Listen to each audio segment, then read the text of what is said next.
ہمارے پیارے نبی صلی اللہ علیہ وسلم کا ارشاد ہے کہ حق تعالی شانہ ارشاد فرماتے ہیں کہ میں بندے کے ساتھ ویسا ہی معاملہ کرتا ہوں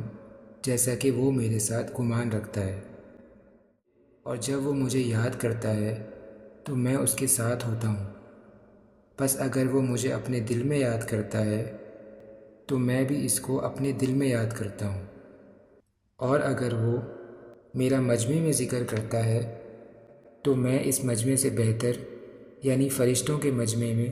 تذکرہ کرتا ہوں۔ اور اگر بندہ میری طرف ایک بارش متوجہ ہوتا ہے تو میں ایک ہاتھ اس کی طرف متوجہ ہوتا ہوں، اور اگر وہ ایک ہاتھ بڑھتا ہے تو میں دو ہاتھ ادھر متوجہ ہوتا ہوں،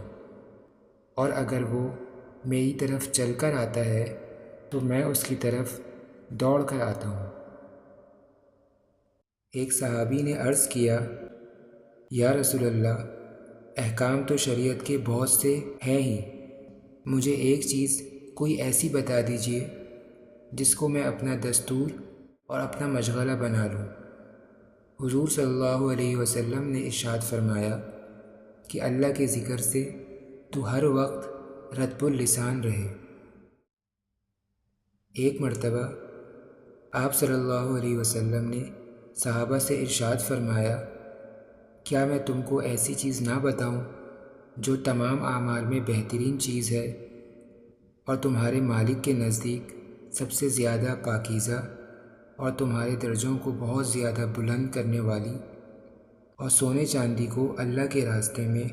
خرچ کرنے سے بھی زیادہ بہتر، اور جہاد میں تم دشمنوں کو قتل کرو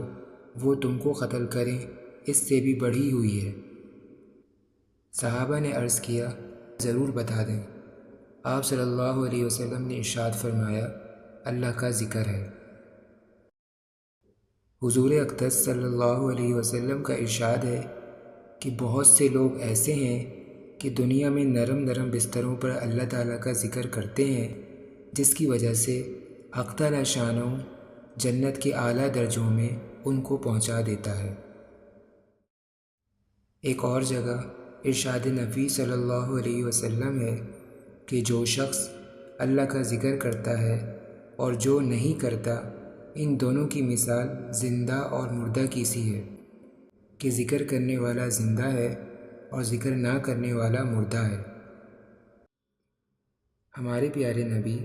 صلی اللہ علیہ وسلم کا ارشاد ہے کہ حق تعالی شانہ ارشاد فرماتے ہیں کہ میں بندے کے ساتھ ویسا ہی معاملہ کرتا ہوں جیسا کہ وہ میرے ساتھ گمان رکھتا ہے، اور جب وہ مجھے یاد کرتا ہے تو میں اس کے ساتھ ہوتا ہوں۔ بس اگر وہ مجھے اپنے دل میں یاد کرتا ہے تو میں بھی اس کو اپنے دل میں یاد کرتا ہوں، اور اگر وہ میرا مجمع میں ذکر کرتا ہے تو میں اس مجمع سے بہتر یعنی فرشتوں کے مجمع میں تذکرہ کرتا ہوں۔ اور اگر بندہ میری طرف ایک بارش متوجہ ہوتا ہے تو میں ایک ہاتھ اس کی طرف متوجہ ہوتا ہوں، اور اگر وہ ایک ہاتھ بڑھتا ہے تو میں دو ہاتھ ادھر متوجہ ہوتا ہوں، اور اگر وہ میری طرف چل کر آتا ہے تو میں اس کی طرف دوڑ کر آتا ہوں۔ ایک صحابی نے عرض کیا، یا رسول اللہ، احکام تو شریعت کے بہت سے ہیں ہی، مجھے ایک چیز کوئی ایسی بتا دیجئے جس کو میں اپنا دستور اور اپنا مشغلہ بنا لوں۔ حضور صلی اللہ علیہ وسلم نے ارشاد فرمایا کہ اللہ کے ذکر سے تو ہر وقت رطب اللسان رہے۔ ایک مرتبہ آپ صلی اللہ علیہ وسلم نے صحابہ سے ارشاد فرمایا، کیا میں تم کو ایسی چیز نہ بتاؤں جو تمام اعمال میں بہترین چیز ہے اور تمہارے مالک کے نزدیک سب سے زیادہ پاکیزہ اور تمہارے درجوں کو بہت زیادہ بلند کرنے والی، اور سونے چاندی کو اللہ کے راستے میں خرچ کرنے سے بھی زیادہ بہتر، اور جہاد میں تم دشمنوں کو قتل کرو وہ تم کو قتل کریں اس سے بھی بڑھی ہوئی ہے؟ صحابہ نے عرض کیا، ضرور بتا دیں۔ آپ صلی اللہ علیہ وسلم نے ارشاد فرمایا، اللہ کا ذکر ہے۔ حضور اقدس صلی اللہ علیہ وسلم کا ارشاد ہے کہ بہت سے لوگ ایسے ہیں کہ دنیا میں نرم نرم بستروں پر اللہ تعالیٰ کا ذکر کرتے ہیں، جس کی وجہ سے حق تعالیٰ شانہ جنت کے اعلیٰ درجوں میں ان کو پہنچا دیتا ہے۔